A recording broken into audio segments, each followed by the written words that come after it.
신실한 사귐과 교제를 이루시는 주 하나님, 저희 인생을 가장 선하고 온전한 길로 이끄시는 손길을 높여 찬양합니다. 삶에 지친 저희를 불쌍히 여겨 주시옵소서. 이 시간 보이는 것 너머를 보는 믿음의 눈길을 여는 예배되게 하여 주시옵소서. 주 예수 그리스도의 이름으로 기원합니다. 함께 경배찬송 14장 찬양하겠습니다.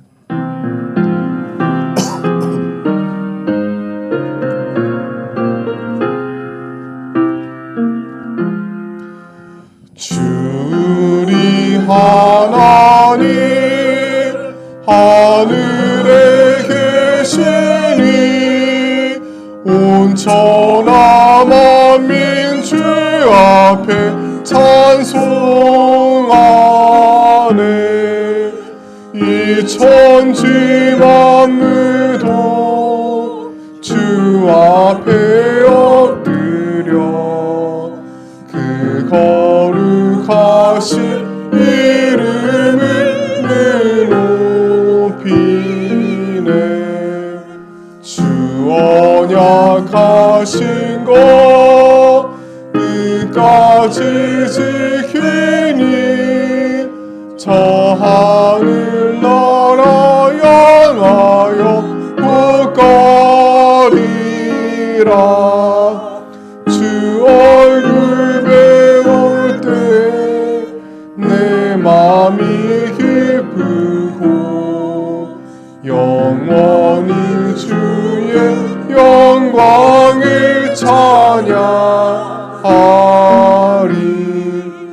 왕의 왕 되신 주 하늘에 계시니 이 세상 죄악의 귀신 구주 예수 천군 천사들 주옹이하고서 무성도 함께 영원히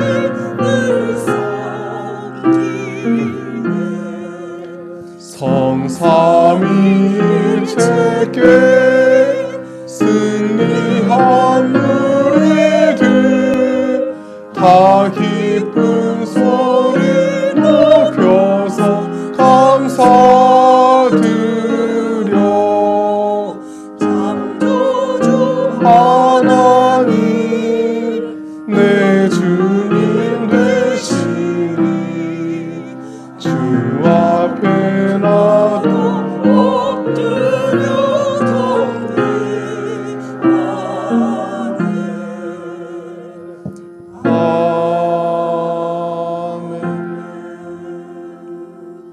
함께 참여 기도 드리겠습니다.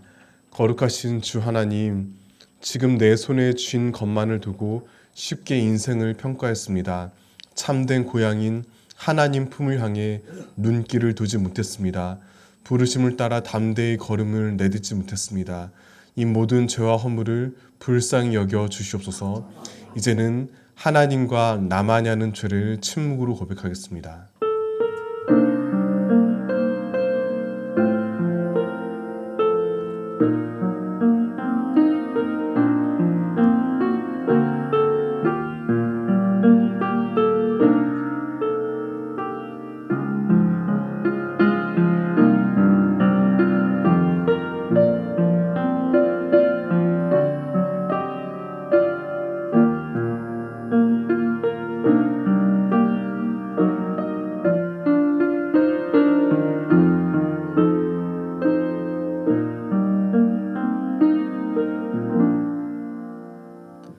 여기 우리에게 주시는 용서의 말씀이 있습니다.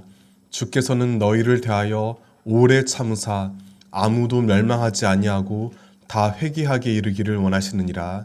아멘. 우리 죄를 용서하신 영광의 하나님께 사도신경으로 신앙 고백하겠습니다. 나는 전능하신 아버지 하나님 천지의 창조주를 믿습니다. 나는 그의 유일하신 아들 우리 주 예수 그리스도를 믿습니다. 그는 성령으로 잉태되어 동정녀 마리아에게서 나시고 본디오 빌라도에게 고난을 받아 십자가에 못 박혀 죽으시고 장사된 지 사흘 만에 죽은 자 가운데서 다시 살아나셨으며 하늘에 오르시어 전능하신 아버지 하나님, 편에 앉아 계시다가 거기로부터 살아있는 자와 죽은 자를 심판하러 오십니다. 나는 성령을 믿으며 거룩한 공교회와 성도의 교제와 죄를 용서받는 것과 몸의 부활과 영생을 믿습니다. 아멘. 차례 앉으시겠습니다. 성시 교독은 교독문 137번 삼위일체입니다. 교독문 137번입니다.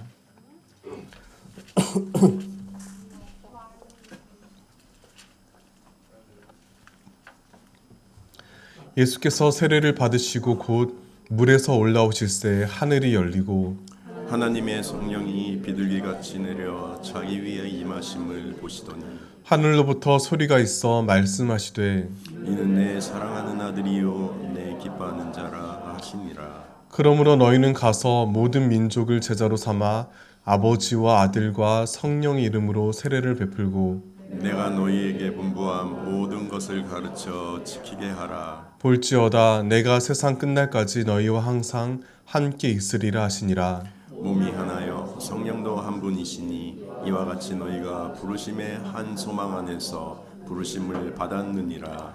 주도 한 분이시요 믿음도 하나요 세례도 하나요 하나님도 한 분이시니 곧 만유의 아버지시라. 만유 위에 계시고 만유를 통일하시고 만유 가운데 계시도다.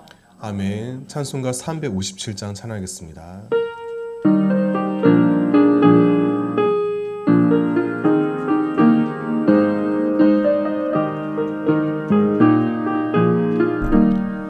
주 믿는 사람 일어나 다 힘을 합하여 이 세상 모든 마귀를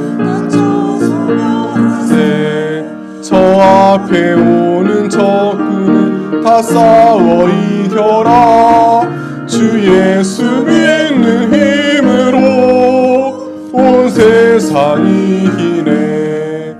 믿음이 이기네. 믿음이 이기네. 주 예수를 믿음이 온 세상이 이기네. 온 인류 마귀의 큰 죄에 빠지니 진리로 뛰어서 늘 기도드리세. 참 믿고 의지하면서 겁없이 나갈 때 주 예수 믿는 힘으로 온 세상이 이기네. 믿음이 이기네. 믿음이 이기네.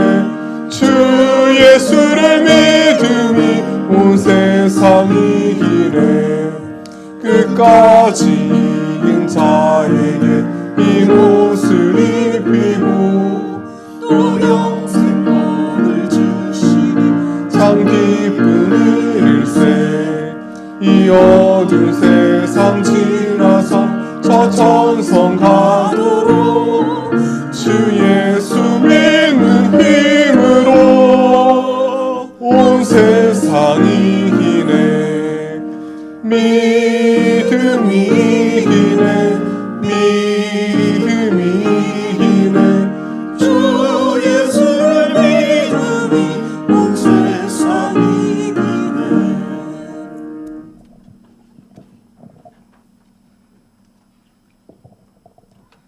전능하시며 사랑과 은혜가 풍성하신 하나님 아버지, 우리를 창조하시고 지금까지 변함없는 사랑으로 붙드시며 인도하신 하나님께 모든 영광과 경배를 올려드립니다. 지난 한 주간도 우리의 삶과 가정을 지켜주시고 일터와 삶의 자리마다 함께하시며 보호하여 주신 은혜를 감사드립니다. 아멘. 연약하고 부족한 순간에도 우리를 붙드시고 다시 일어설 힘을 주신 주님의 은혜를 기억하게 하시고 늘 감사함으로 살아가게 하옵소서. 정배교회 모든 성도가 세상의 빛과 소금의 사명을 잘 감당하게 하시고 말씀과 사랑 안에서 하나 되어 믿음으로 승리하게 하옵소서. 목사님께 성령의 충만함과 능력을 더하여 주시고 말씀을 선포하실 때 하나님의 권세와 은혜가 나타나게 하옵소서. 목사님의 가정을 건강과 평안 가운데 지켜주시고 늘 은혜로 동행하여 주옵소서. 오늘 선포되는 말씀이 우리의 심령을 깨우쳐 새롭게 하시며 지친 마음에 위로와 회복이 되게 하옵소서. 듣는 우리 모두가 말씀 가운데 자신을 돌아보게 하시고 삶이 변화되는 은혜를 허락하여 주옵소서. 각 가정마다 하늘의 평안과 은혜를 더하여 주시고 기도와 말씀 위에 굳게 세워지는 가정 되게 하옵소서. 우리의 자녀들과 청년들이 세상의 가치가 아니라 하나님의 말씀 위에 바로 서게 하시고 믿음을 잃지 않는 거룩한 세대로 자라가게 하옵소서. 6월 호국 보훈의 달을 맞아 나라를 위해 헌신하고 희생하신 분들을 기억하며 감사하게 하시고 이 땅 가운데 참된 평화와 정의가 세워지게 하옵소서. 다가오는 6월 3일 지방선거를 통해 자신의 유익보다 나라와 국민을 위해 일할 바른 지도자들이 세워지게 하시고 모든 과정이 공의와 화합 가운데 이루어지게 하옵소서. 세계 각국에 복음을 전하는 선교사들을 지켜 주시옵소서. 담대함과 사랑으로 복음을 전하게 하시고 필요한 모든 것을 채워 주셔서 맡기신 사명 끝까지 감당하게 하옵소서. 이 시간 우리 모두가 말씀대로 살아가기를 결단하게 하시고 세상 속에서도 믿음을 지키며 주님의 뜻을 따라 살아가는 참된 그리스도인 되게 하옵소서. 우리의 삶을 통해 하나님께 영광 돌리게 하시고 날마다 주님만 의지하며 살아가게 하옵소서. 이 모든 말씀 우리를 구원하신 예수 그리스도의 이름으로 기도드리며 이제는 주님께서 가르쳐 주신 기도를 다 함께 드리겠습니다. 하늘에 계신 우리 아버지, 아버지의 이름을 거룩하게 하시며 아버지의 나라가 오게 하시며 아버지의 뜻이 하늘에서와 같이 땅에서도 이루어지게 하소서. 오늘 우리에게 일용할 양식을 주시고 우리가 우리에게 죄 지은 자를 용서하여 준 것 같이 우리 죄를 용서하여 주시고 우리를 시험에 빠지지 않게 하시고 악에서 구하소서. 나라와 권능과 영광이 여호와의 아버지 것입니다. 아멘.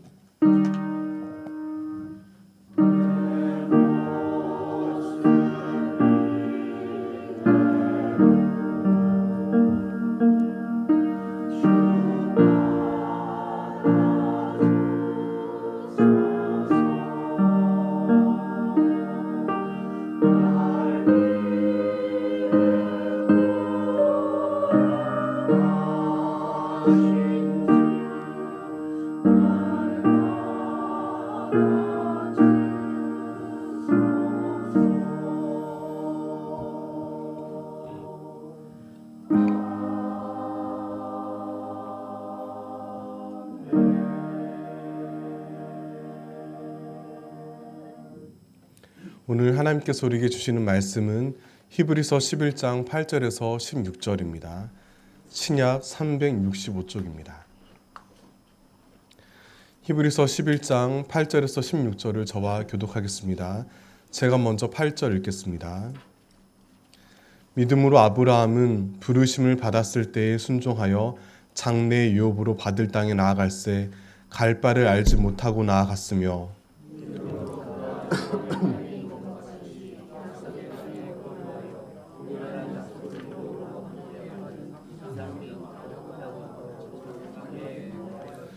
이는 그가 하나님이 계획하시고 지으실 터가 있는 성을 받았음이라.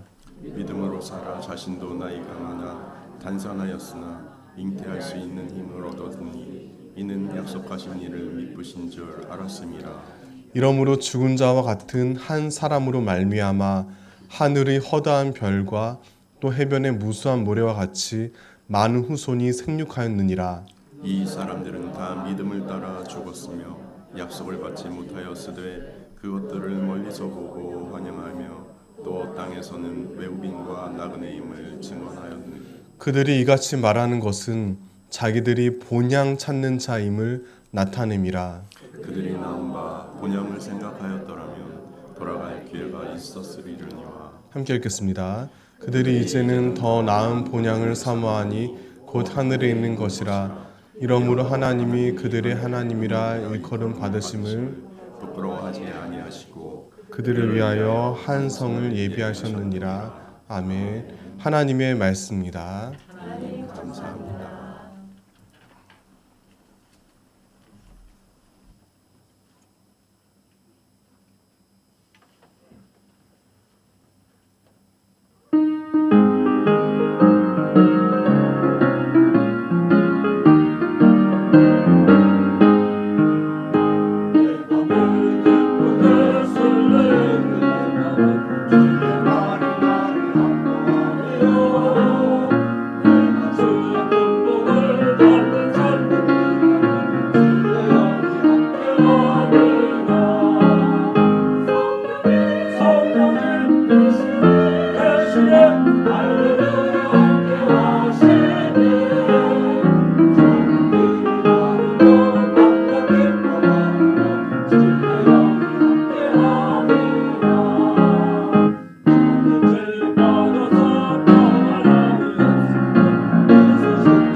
기도하시겠습니다.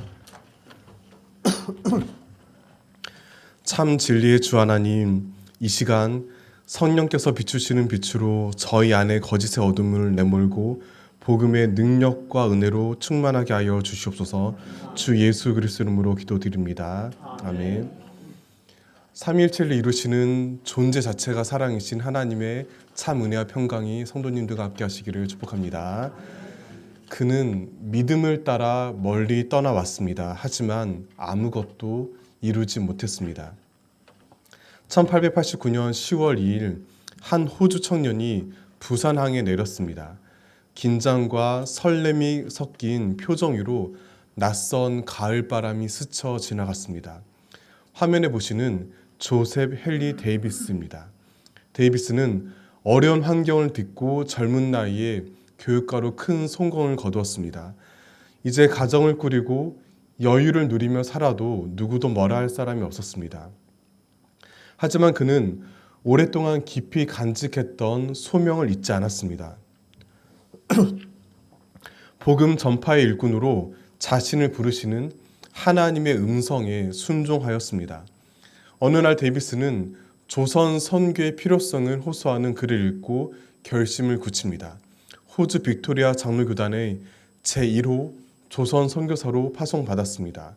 그리하여 구한 말 참으로 척박했던 이 땅에 발걸음을 내딛고 부산을 거쳐 서울에 도착합니다. 그 후 그는 금세 다른 선교사들과도 친해졌습니다. 선교사 공의회의 서기가 될 정도로 실력도 인정받았습니다. 그렇지만 데이비스는 안주하지 않았습니다. 더욱더 험난한 길을 선택했습니다. 이제 서울에는 선교사가 충분하다고 판단합니다. 새로운 선교지를 찾기 위해 도보로 기나긴 답사 여행을 떠났습니다. 부산을 목적지로 하고 무작정 길을 나섰습니다. 그런데 안타깝게도 3주간의 무리한 여정 가운데 몸이 극도로 쇠약해졌습니다. 그 결과 천연두에 감염되었고 폐렴까지 겹쳤습니다. 겨우 부산에 도착하긴 했지만 금세 사경을 헤맸습니다. 결국 다음 날인 1890년 4월 5일 그가 조선 땅을 밟은 지 겨우 6개월 만에 그만 숨을 거두었습니다. 이때 그의 나이는 불과 33살이었습니다. 너무나 황망한 죽음입니다. 앞날이 촉망받는 유능한 청년이 과감히 헌신하며 선교지로 향했습니다. 하나님께서 살아 계시다면 당연히 그에게 커다란 성과를 안겨주실 것 같습니다. 그렇지만 현실은 냉혹합니다. 희생에 따른 결실을 얻기는커녕 채 꽃 피우기도 전에 허무한 결과를 맞닥뜨리곤 합니다. 그럴 때마다 힘을 잃고 헤매곤 합니다. 데이비스 선교사만의 이야기가 아닙니다. 사실 우리 모두가 그렇습니다. 하나님을 믿고 따른다는 것은 곧 떠남을 의미합니다. 정도의 차이만 있을 뿐입니다. 예수님을 나의 주님으로 고백한다는 건 죄의 질서와 이별하는 것을 뜻합니다. 따뜻한 풍요를 안겨주었던 익숙한 삶의 방식으로부터 멀어지는 결단입니다. 그 과정에서 많은 기회와 소유를 포기하기도 합니다. 하지만 그러한 희생에 대한 보상이 극적으로 주어지진 않습니다. 대부분 정반대입니다. 더 큰 상실을 겪고 방황합니다. 후회가 밀려올 때도 있습니다. 떠나온 그곳을 계속 돌아보게 됩니다. 하나님을 원망하고 심지어는 존재 자체를 의심하기도 합니다. 도저히 부정할 수 없는 신앙 여정의 이면입니다. 이와 같은 모순을 성경에서 가장 극명하게 보여준 인물이 바로 아브라함입니다. 그 역시 고향을 벗어나 멀리 떠나왔습니다. 하지만 별 잃은 것 없이 세상을 떠났습니다. 의아하게 들릴지 모르겠습니다. 그러나 조금만 더 차근히 살펴보면 그가 너무나 스산한 인생을 살아왔음을 알게 됩니다. 아브라함이 75세였을 때 야훼라는 너무나 낯선 하나님이 그에게 찾아오셨습니다. 그 만남은 지금까지 알아왔던 모든 신이 거짓이었음을 분명히 깨닫게 했습니다. 그동안 방황하며 오랫동안 갈구했던 참 진리를 마침내 발견했습니다. 그뿐만이 아닙니다. 주님은 아브라함에게 너무나 놀라운 약속을 하셨습니다. 창세기 12장 2절 제가 읽어드리겠습니다. 내가 너로 큰 민족을 이루고 내게 복을 주어 내 이름을 창대하게 하리니 너는 복이 될지라. 하나님이 아브라함에게 언약하신 내용은 명확합니다. 바로 큰 민족을 이루어 그의 이름을 널리 떨치게 하는 것입니다. 어쩌면 그는 지금껏 그저 아들 하나만이라도 낳아서 자기 이름을 이어주기를 간절히 바랐을지 모릅니다. 그러나 주님은 전혀 높은 다른 차원을 약속하셨습니다. 마치 한 모금의 생수를 구한 사람에게 드넓은 강물을, 한 움큼의 흙을 원한 사람에게 드높은 산을 허락하신 것과 비슷합니다. 그리하여 아브라함은 과감히 믿음의 여정을 떠났습니다. 본문 8절 말씀 화면 보시면서 세 번의 성경을 읽겠습니다. 믿음으로 아브라함은 부르심을 받았을 때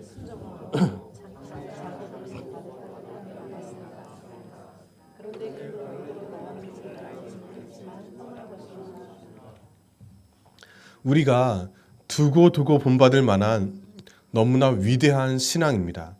믿음을 묘사하는 성경에서 가장 눈부신 장면입니다. 그런데 여기서 냉정하게 물어야 합니다.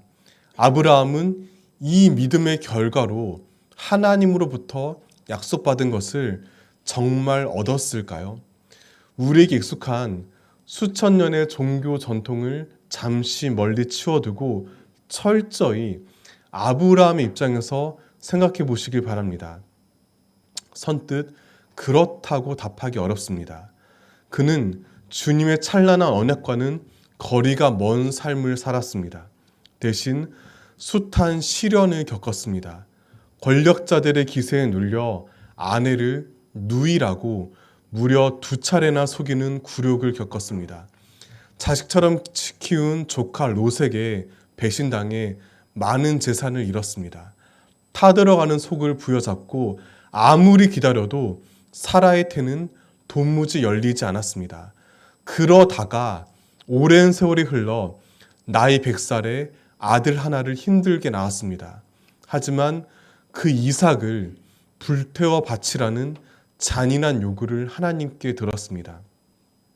물론 우리는 그 사건의 훈훈한 결말을 알고 있습니다. 아들의 목숨을 무사히 건졌습니다. 그럼에도 그날 그 모리아 산 위에서 아브라함의 영혼이 얼마나 끔찍하게 뒤틀렸을지 감히 상상조차 하기 힘듭니다. 그렇게 아브라함은 한 생애를 보냈습니다. 기나긴 나그네 길을 마치고 숨을 거두었습니다. 아내 사라가 먼저 누워있는 막벨라 굴에서 장례를 치렀습니다. 그 모습을 창세기 25장 9절은 이렇게 쓸쓸하게 묘사합니다. 새한글 성경을 읽어드리겠습니다. 그의 장례를 그의 아들들인 이삭과 이스마엘, 막벨라 동굴에서 치렀다. 동굴은 마물의 맞은편에 있는 소알의 아들인 히타이트 사람 에브론의 밭에 있었다. 고요히 잠든 아브라함의 곁을 두 아들 이삭과 이스마엘이 지켜주었습니다. 물론 장례식에 이 두 사람만 있지는 않았을 겁니다. 사라가 죽은 뒤에 얻은 아내 그드라를 통해 얻은 자녀들이 있습니다. 오랜 시간 동고동락한 종들도 분명 여럿이 함께 했을 겁니다. 하지만 그 중에서 아브라함의 이름을 온전히 이을 아들은 이삭 혼자입니다. 게다가 이삭 역시 아버지처럼 결혼하고 꽤 오랜 뒤에 느지막이 쌍둥이를 낳았습니다. 즉 아브라함이 생전에 직접 두 눈으로 본 명실상부한 후손은 이삭과 야곱과 에서, 이렇게 겨우 3명에 지나지 않습니다. 현대인의 눈에는 평범한 장례식으로 보일지 모릅니다. 그러나 자식의 숫자를 망자의 명예와 동일시했던 옛사람들에게는 단순히 넘길 장면이 아닙니다. 당시 다른 족장들은 당시 대가족 문화를 따라 적어도 수십 명, 많으면 100명이 훌쩍 넘는 자손들에 둘러싸여 성대하게 장사를 치렀을 겁니다. 이와 비교하면 아브라함의 장례 풍경은 지극히 초라합니다. 주님께서 약속하신 하늘의 허다한 별이나 해변의 무수한 모래와는 너무나 차이가 큽니다. 큰 민족을 이루어 이름을 창대하게 하겠다는 하나님의 언약이 공허한 허풍처럼 들리기도 합니다. 그런 까닭에 아브라함 부부가 이 땅에 걸어왔던 고단한 인생길을 세번역 성경은 본문 13절 전반부에서 이렇게 정리합니다. 이 사람들은 모두 믿음을 따라 살다가 죽었습니다. 그들은 약속하신 것을 받지는 못했습니다. 그들은 약속하신 것을 받지는 못했습니다. 너무나 아프고 쓰린 문장입니다. 비장하고 서글픈 삶의 질곡을 고스란히 보여줍니다. 하지만 그럼에도 우리가 감히 희망을 품을 수 있는 까닭은 무엇일까요? 아브라함을 위대한 믿음의 조상으로 따르는 이유는 과연 무엇일까요? 본문 13절 전체를 세번역 성경으로 다시 한번 읽겠습니다. 화면 보시면서 함께 읽겠습니다. 이 사람들은 모두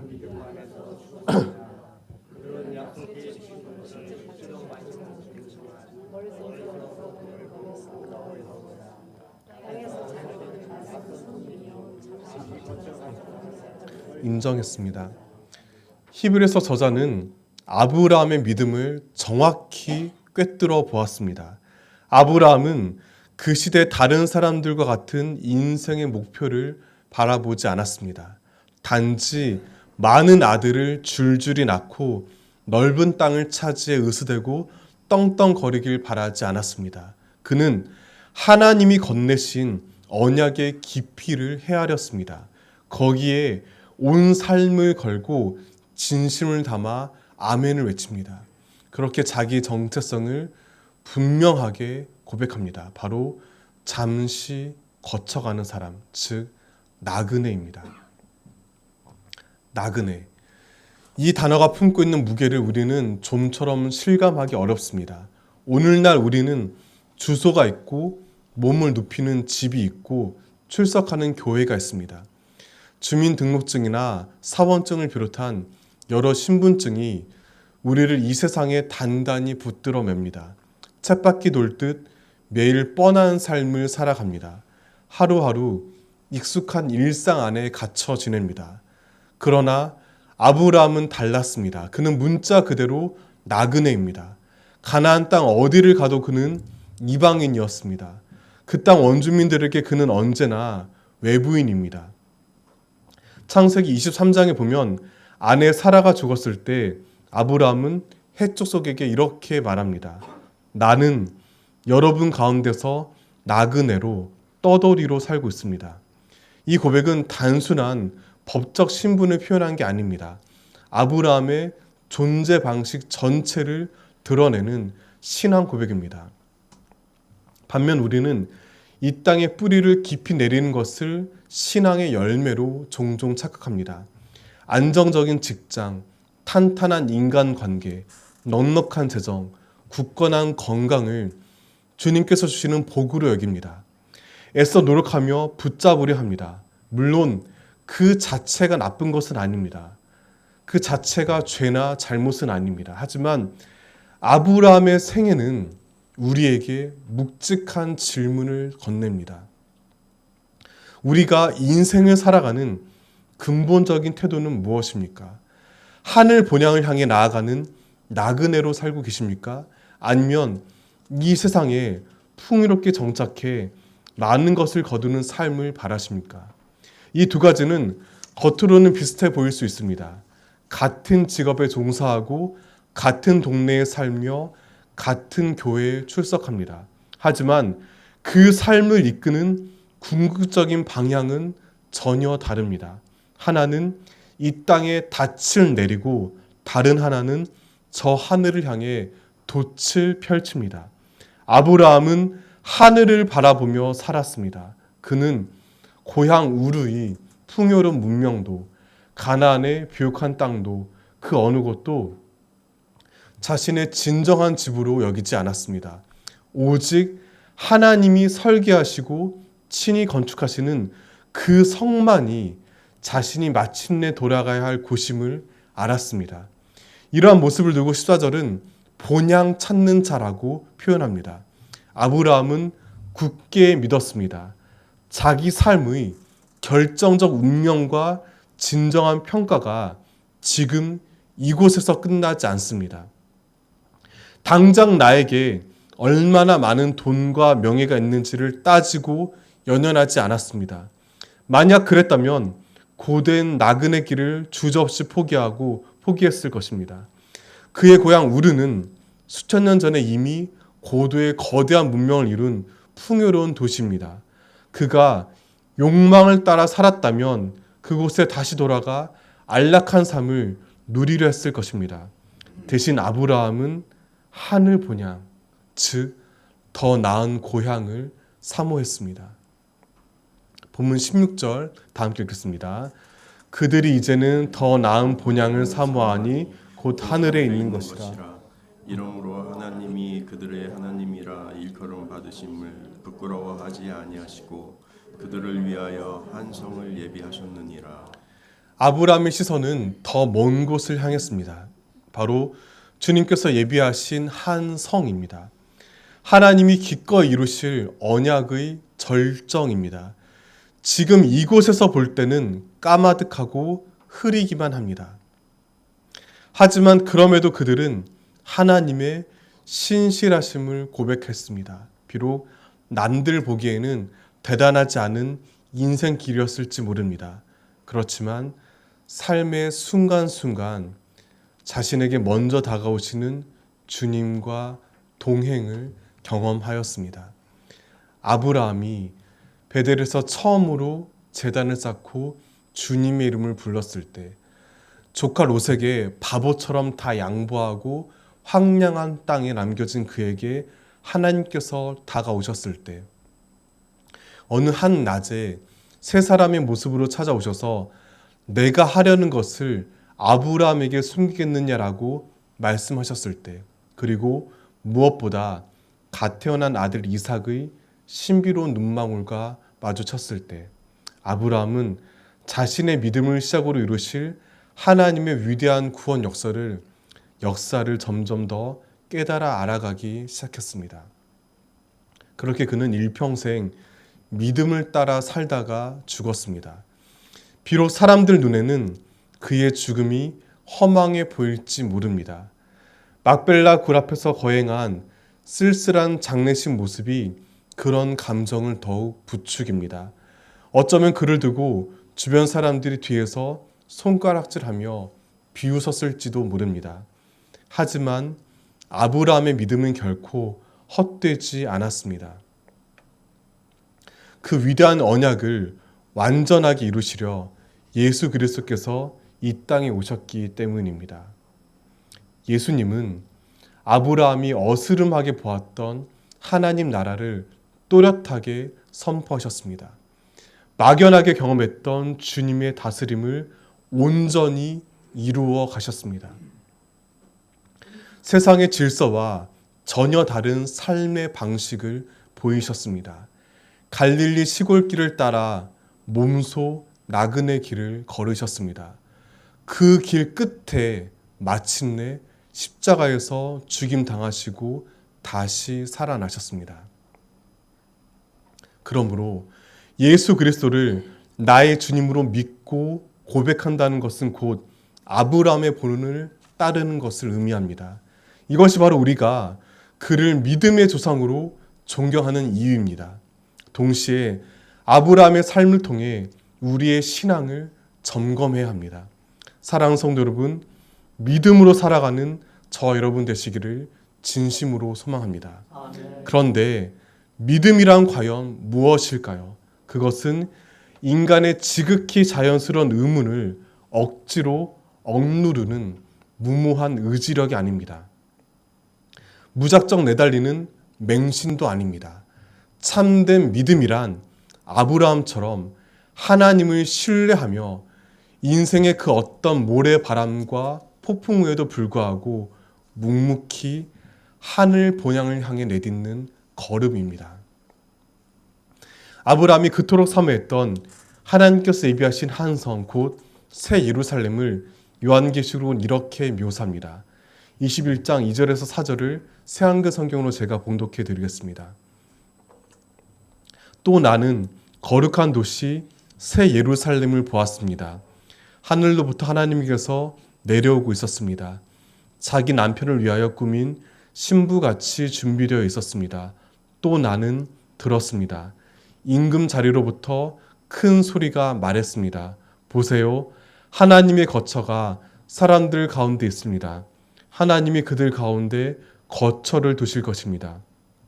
그들이야말로 하나님의 백성이 될 것이고 하나님이 친히 그들과 함께 계실 것입니다. 그들의 하나님이 되실 것입니다. 또 하나님이 그들의 눈에서 눈물을 다 닦아 주실 것입니다. 이제 죽음이 더는 없을 것입니다. 애통하는 일도 통곡하는 일도 아픔을 겪는 일도 더는 없을 것입니다. 처음 것들이 사라져 버렸기 때문입니다. 사랑하는 성도 여러분, 삶은 녹록지 않습니다. 여전히 질병은 몸과 마음을 괴롭힙니다. 가난은 씻을 수 없는 수치심을 안겨줍니다. 가정 안에 끊임없는 문제가 고통으로 내몰니다. 때로는 그런 자신이 너무나 초라하게 보입니다. 복음이 공허하게 들립니다. 하나님의 언약이 거짓으로 느껴지기도 합니다. 여전히 세상에는 처참한 사망과 애통과 통곡과 아픔으로 가득합니다. 그것에 비해 주님은 너무나 무기력해 보입니다. 그렇지만 쉽게 낙심하거나 절망하지 마시길 바랍니다. 대신 아브라함의 믿음을 본받아야 합니다. 하늘에 있는 더 나은 본향을 사모해야 합니다. 현실을 도피하고 내세만을 바라보라는 말이 아닙니다. 다만 믿음의 진정한 결실을 소망하시기를 바랍니다. 하나님은 믿음을 따라 이 땅에서 나그네로 살다 죽어간 모든 사람의 눈물을 직접 닦아주십니다. 새 예루살렘에서 영원히 함께 하시는 신실하신 주님께서 우리의 믿음을 결코 헛되이 하지 않으십니다. 설교 시작하며 소개한 조셉 헨리 데이비스 선교사의 죽음은 그를 파송한 고국에 큰 충격을 안겨주었습니다. 데이비스가 숨을 거두고 한 달도 지나지 않는 1890년 5월 7일 호주 빅토리아 장로교 해외 선교위원회는 다음과 같은 보고서를 작성했습니다. 해외 선교위원회에서는 우리가 조선에 보낸 첫 번째 선교사인 데이비스 목사의 죽음이라는 큰 손실을 기록할 것을 원한다. 그의 열성적 헌신, 학자로서의 탁월한 재능, 주목할 만한 지속적인 신앙생활, 다른 사람에 대한 강렬한 영향력 등은 새로운 선교를 성공적으로 수행하는 데 매우 적합한 것이었다. 우리 주님께서는 스데반이 일찍 부름을 받고 안식과 보상을 받았던 것처럼 데이비스를 분명하게 축복하셨다. 우리는 많은 사람이 그의 죽음의 감화를 받아 그의 정신을 알리고 그의 열심을 본받아 우리의 옛 형제에게 주어진 것 같은 영광의 왕관을 받기를 바란다. 호주 장로교는 이때부터 본격적으로 조선 선교를 시작했습니다. 이 땅 곳곳에 교회뿐만 아니라 학교와 병원을 설립하고 민족의 고난에 함께하며 헌신적으로 복음을 전했습니다. 따라서 데이비스 선교사의 죽음은 분명 허망해 보이지만 결코 허무하게 끝나지 않았습니다. 도저히 예상할 수 없었던 눈부신 복음의 결실을 거두었습니다. 우리가 그중 일부입니다. 이 고백을 떨리는 감동으로 함께 하시기를 소망합니다. 아브라함처럼 데이비스 선교사처럼 믿음의 여정을 걸으시기를 거듭 바랍니다. 오해하지 마시길 바랍니다. 두 사람처럼 거창한 무언가를 결단하라는 말씀이 아닙니다. 건강한 믿음은 작고 소박한 순종들이 쌓여 이루어집니다. 이웃의 아픔에 귀를 기울이는 것, 부당한 이익 앞에서 돌아서는 것, 원망 대신 감사를 선택하는 것, 이 모든 작은 걸음들이 본향을 향해 믿음으로 내딛는 나그네의 발자국입니다. 동시에 명심하시길 바랍니다. 아브라함이 살아있는 동안에는 보이지 않았던 결실이 그가 세상을 떠난 후에야 찬란하게 피어났습니다. 데이비스 선교사가 눈을 감은 후에야 본격적으로 열린 조선 선교의 문처럼 믿음의 씨앗 대부분은 그 열매를 직접 우리 눈으로 보지 못한 채 땅에 묻힙니다. 하지만 신실하신 주님은 그 씨앗을 반드시 싹을 틔우게 하십니다. 하나님의 때에 하나님의 방법으로 분명히 거두십니다. 부디 명심하시길 바랍니다. 화를 참으며 삼킨 억울함, 흔들리며 지켜낸 양심, 가족을 향해 눈물로 뿌린 기도의 씨앗들이 허공 위로 사라지지 않습니다. 우리가 미처 보지 못할지라도 우리의 자녀들이 또 그 자녀의 자녀들이 과실을 먹을 줄 믿습니다. 그러므로 한 사람 한 사람의 이름 없는 순종이 나도 모르는 사이에 누군가를 삶을 바꾸고 이 땅 한 구석에 하나님 나라를 세워가고 있음을 믿으시길 바랍니다. 우리는 그 위대한 이야기 안에 살고 있습니다. 그렇다면 마땅히 주님의 부르심에 믿음으로 순종해야 합니다. 나그네로서의 정체성을 명심해야 합니다. 주어진 삶의 현장에 충실하되 눈길은 하늘 본향을 향해야 합니다. 주님의 언약을 깊이 헤아리고 진심으로 신뢰해야 합니다. 언젠가 우리도 아브라함처럼 이 땅에서 믿음을 따라 살다가 세상을 떠나게 될 겁니다. 어쩌면 그 모습이 사람들 눈에는 하나님께 아무것도 받지 못한 것처럼 난노하게 보일지 모릅니다. 하지만 그럼에도 믿음의 여정을 기쁨으로 묵묵히 이어가시기를 바랍니다.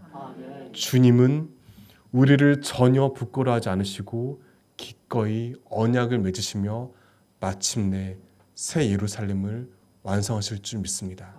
그 하나님께서 참으로 신실하십니다. 기도하시겠습니다. 신실하신 주 하나님, 아브라함의 믿음을 본받기를 소망합니다.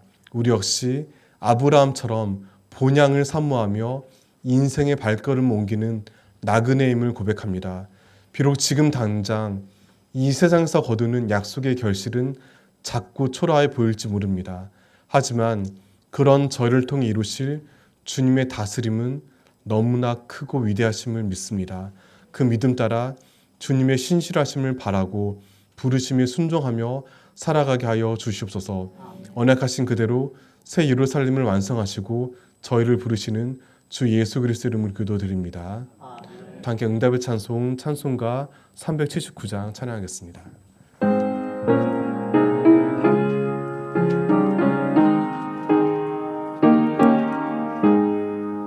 내 갈 길 멀고 밤은 깊은 데에 빛 되신 주 저 본향집을 향해 가는 길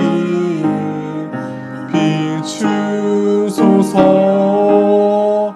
내 가는 길 다 알지 못하나 한 걸음씩 늘 인도하소서.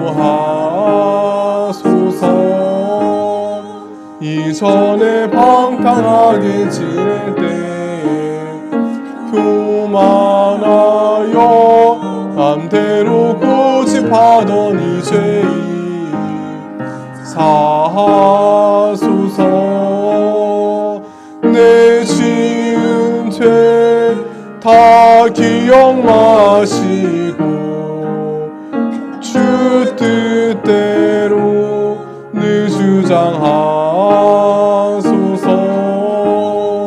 이전에 나를 인도하신 주 장래에도 내 앞에 험산 출령 만날 때에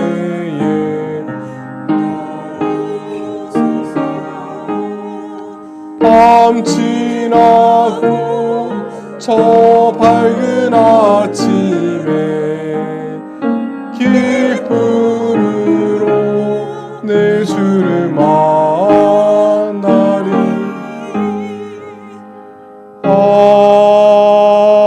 아멘. 다 함께 봉헌하시겠습니다.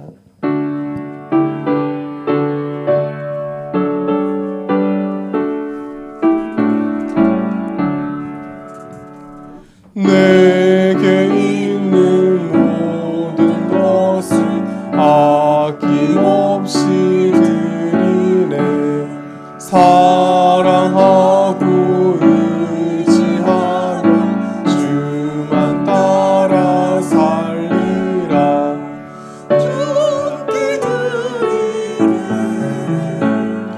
주께 드리네. 사랑하는 그 주 앞에 모두 드리네.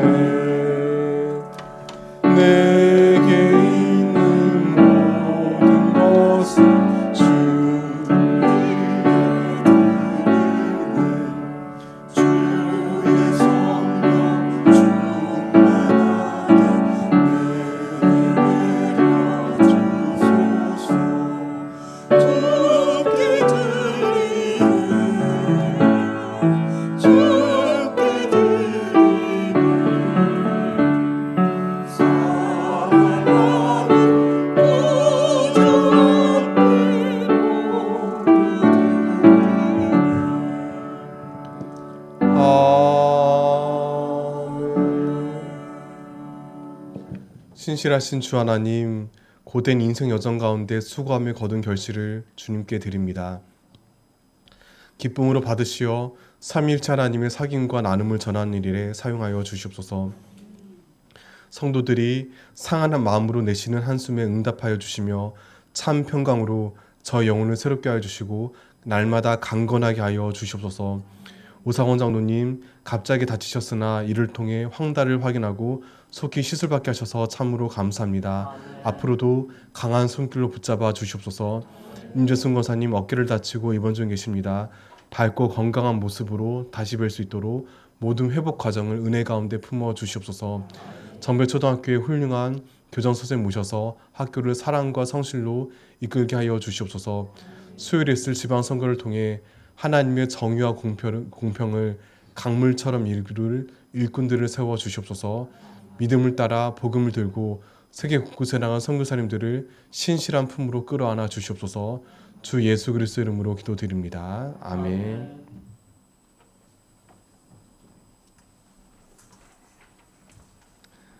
교회 소식 말씀드리겠습니다. 오늘까지 5주간의 새가족 교육을 마치고 다음 주 강구의 시간에 수료식이 있습니다. 많은 축하와 관심 부탁드리겠습니다. 나머지는 주보를 참조하시길 바랍니다. 다 함께 자리에서 일어나 평화 인사 나누겠습니다.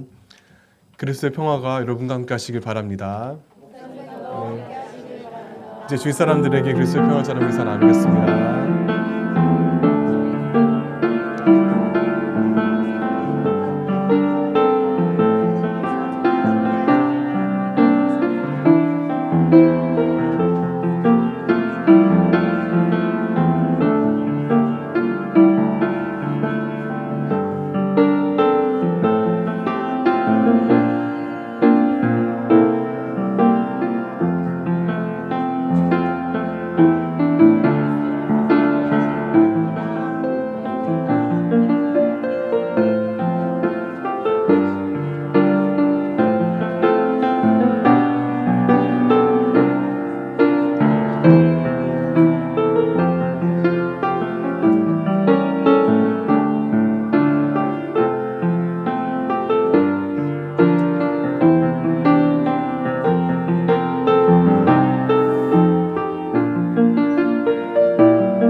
찬양하겠습니다. 환난 가난과 고난 수고로움 속에도 성도는 그 믿음을 지켰네. 주를 섬기는 일에 자신을 다드리며 진리의 말씀과 성령으로 길을 걸었네. 환난 가난과 고난 수고로움 속에도 성도는 그 믿음을 지켰네. 주를 섬기는 일에 자신을 다드리며 진리의 말씀과 성령으로 길을 걸었네. 그리스도 안에서 새롭게 하시고 그리스도로 인하여 자유케 되었네. 우리는 무명하나 유명한 자요 죽음의 위기 속에도 참 생명 가져도 근심하나 기뻐하며 가난하나 다른 이를 부욕해 하는 자. 우리는 무명하나 유명한 자요 죽음의 위기 속에도 참 생명 가졌고 근심하나 기뻐하며 가난하나 다른 이를 부욕해 하는 자. 모든 것 가진 자로다. 모든 것 가진 자로다. 주님께서 그대에게 복을 내리셔서 그대를 지켜주시기 바랍니다.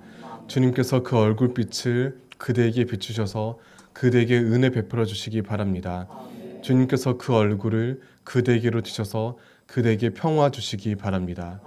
위대한 사귐과 나눔의 삼위일체를 이루시는 주 예수 그리스도께서 주신 은혜와 아버지 하나님 베푸시는 사랑과 성령님 이루시는 사귐이 본향을 바라보며 믿음을 따라 살아가길 다짐하는 이 자리에 모인 온 성도와 이들의 가정과 삶의 자리 가운데 대한민국과 세계 열방 위에 영원히 함께 하시기를 축원합니다. 아멘.